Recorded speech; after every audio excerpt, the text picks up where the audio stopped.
அழகிய நெற்றி உன்னை பற்றி கூறுதே. உள்ளிருக்கும் பொட்டு உந்தன் குட்டு சொல்லுதே. என்னுடைய பார்வை கழுகு பார்வை தெரிஞ்சுக்கோ.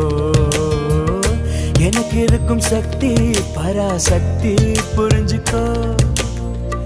கால் கொலுசு தான்